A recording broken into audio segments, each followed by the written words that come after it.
Kami dari kelompok 1 Praktikum Sosial Ekonomi Peternakan. Di sini kami akan menjelaskan tentang analisis usaha pada peternakan ayam layer dengan saya Syahira Najiha.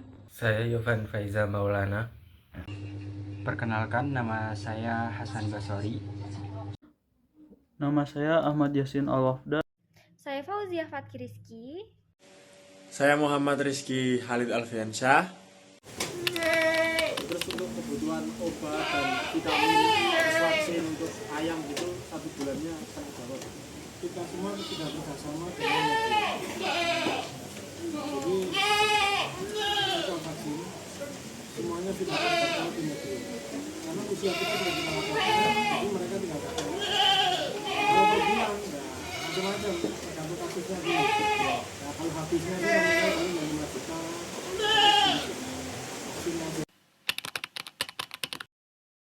Peternakan Berkah Farm dengan pemilik bernama Pak Saroni merupakan peternakan dengan skala besar yang terletak di Desa Mendalan Wangi, RT 14, RW 4, Dusun Sekar Putih, Kecamatan Wagir, Malang.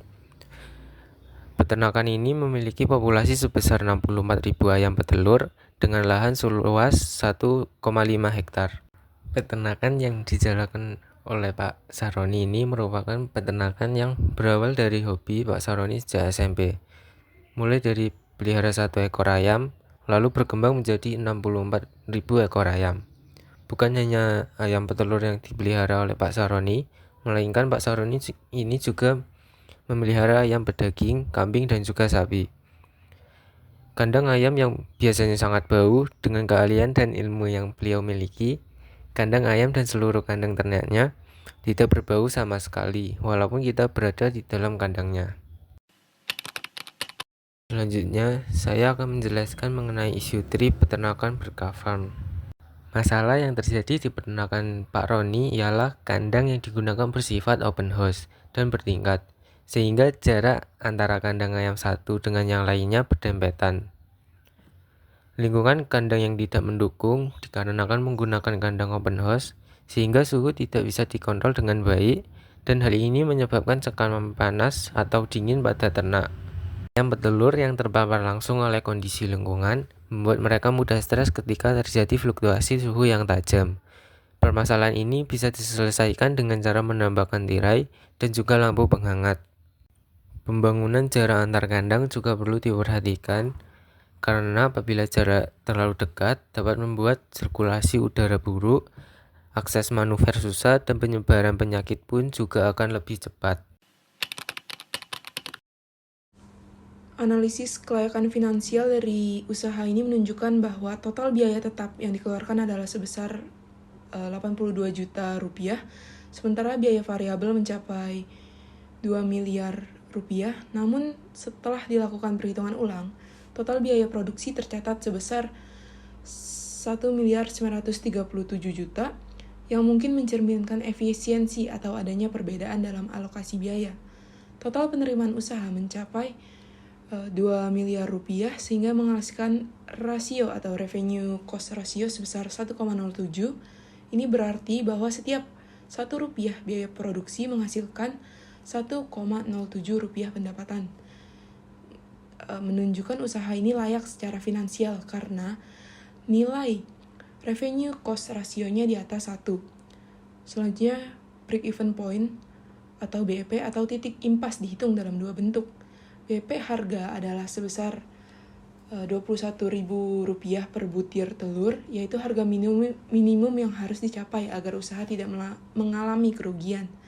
BEP unit adalah sebanyak 84.240 butir telur, yaitu jumlah minimum produksi agar menutup seluruh biaya. Selanjutnya ada margin of safety atau MOS sebesar Rp1.443 per butir telur, menunjukkan seberapa jauh penjualan dapat menurun sebelum usaha mengalami kerugian.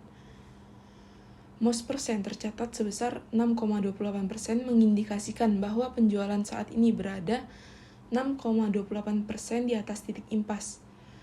Dari segi keuntungan kotor atau EBIT tercatat sebesar Rp137.000 setelah dikurangi pajak penghasilan sebesar 2,5%, yaitu Rp3.446 rupiah, maka diperoleh keuntungan bersih atau EAT sebesar Rp134.000. Mulai dari 2017 kita bangun sekitar 2018. Jumlah populasi 8.000.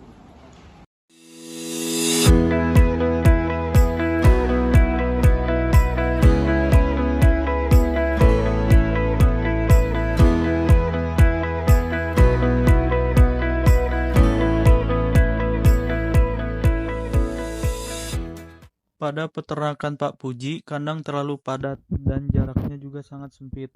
Biosecurity kurang diterapkan, ekskreta menumpuk, dan peternak sering menalangi uang pakan karena harga pakan lebih tinggi dari penghasilannya saat ini. Kesehatan pada ternak juga menurun disebabkan oleh manajemen pemeliharaan yang buruk, terutama pada manajemen perkandangannya. Kandang yang digunakan terlalu sempit, sehingga ayam tidak memiliki ruang gerak dan hal ini menimbulkan stres pada ayam. Selain itu, apabila terjangkit penyakit, maka penyakit akan lebih mudah menyebar.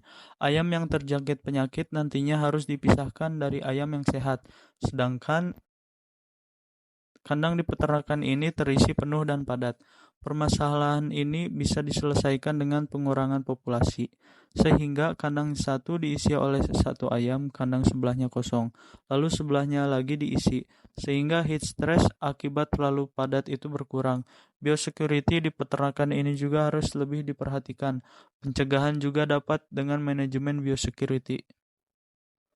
Pembangunan kandang yang jauh dari pemukiman juga dapat mengurangi tingkat stres pada ayam. Pembangunan jarak antar kandang juga perlu diperhatikan, karena apabila jarak terlalu dekat, sirkulasi udara buruk, akses manuver susah, penyebaran penyakit pun juga akan lebih cepat.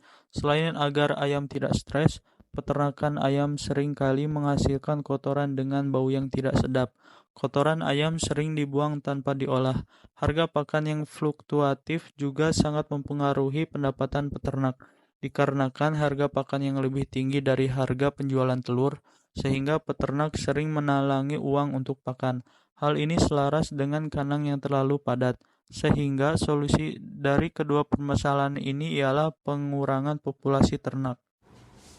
Dalam analisis ini, total biaya tetap yang dikeluarkan adalah sebesar Rp6 juta, sedangkan biaya variabel mencapai Rp195 juta, sehingga menghasilkan total biaya produksi sebesar Rp201 juta. Penerimaan dari penjualan telur tercatat sebesar Rp226 juta yang menghasilkan RC rasio sebesar 1,13.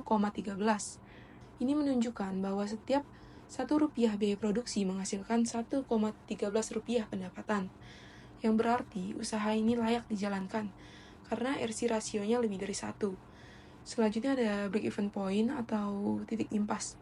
Nah, BEP harga sebesar Rp18.290 per butir telur, itu harga minimum agar tidak rugi.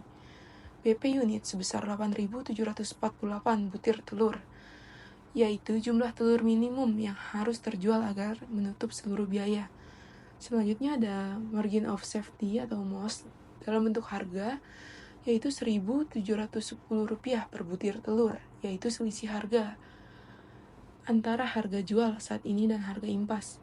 Dalam persentase 9%, artinya penjualan saat ini berada 9% di atas titik impas, memberikan ruang aman terhadap potensi penurunan penjualan.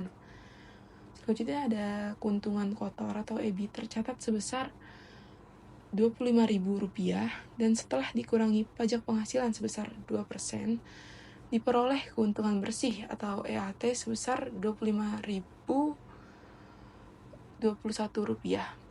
Selain itu, biaya variabel per unit adalah Rp17.734 per butir telur, yang menjadi acuan efisiensi produksi. Nah, dalam kolom kuning menyebutkan bahwa jika total keuntungan tahunan mencapai Rp306.000, maka akan dikenakan pajak 25% per tahun. Namun, jika dihitung secara bulanan, dikenakan pajak 2% seperti yang tertera dalam tabel.